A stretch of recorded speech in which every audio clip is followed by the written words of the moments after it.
Last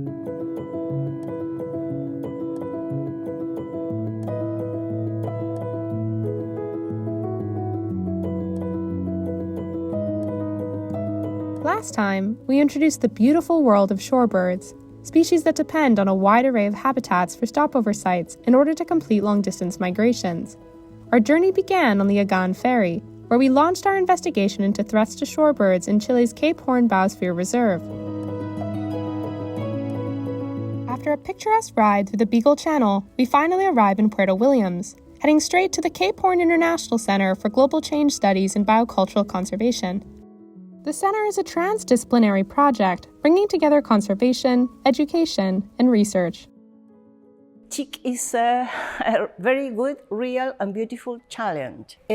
Representa las razones del por qué tenemos una homogeneización biológica y cultural que lleva y que conduce hacia un cambio global que todos queremos evitar. Agrupa a una cantidad enorme de científicos, de investigadores e investigadoras de distintas áreas. Eso implica investigación terrestre, dulceacuícola, costera, marina, que esperamos nos lleve a resultados que podamos aplicar y llevar, trasladar, transferir a la sociedad. To help the shorebirds on Navarino Island, we must understand the entire system, from the mountains to the sea. We meet up with Dr. Juan Rivero, professor of biology and master bander at Omora Ethnobotanical Park, to discuss how we should evaluate the threats in the reserve. The plan is to survey 21 transects along the northern coast of Navarino Island, the same ones used for the reserve's annual bird census. Equipped with binoculars, a field guide, a GPS, and a stack of data sheets, we set off into the field, eager to see what we'll find on these rocky shores.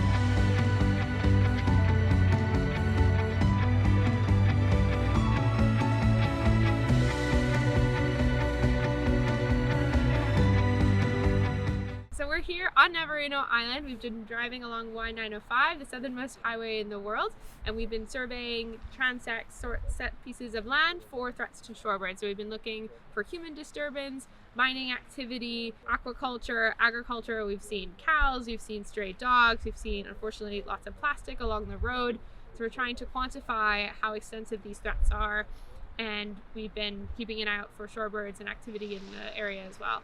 Well, I started the banding here in Omora in 2020, but I was banding from 2006, so very long time now. So yeah, this is my thing here in Navarino. In your mind, which is the major threat that the shorebirds are facing now?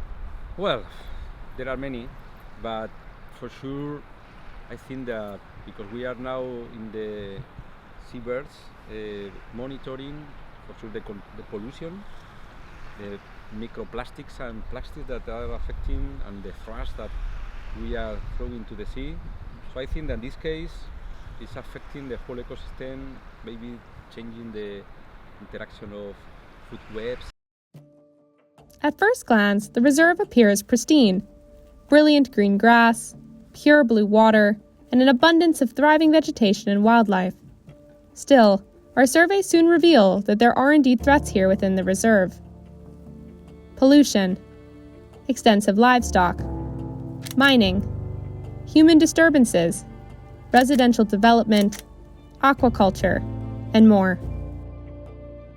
Other problem that can be addressed is the cattle that sometimes are free, so they should be more restricted to some areas so the cattle cannot go to the forest and damage the soil, which is very fragile. This is a very local reality here, and we are trying to understand how to protect the environment, but also being in a sustainable way for communities. Understanding these both relations, we can try to address new solutions or local solutions for global problems. We'll have to analyze the data to determine the full extent of these threats on the landscape. Once we do so, we can home in on the threats of greatest concern and devise strategies to counter them. We must thoroughly assess this current risky road if we hope to pave a path to a better future and protect this special place that many shorebirds and other Chilean avifauna call their home.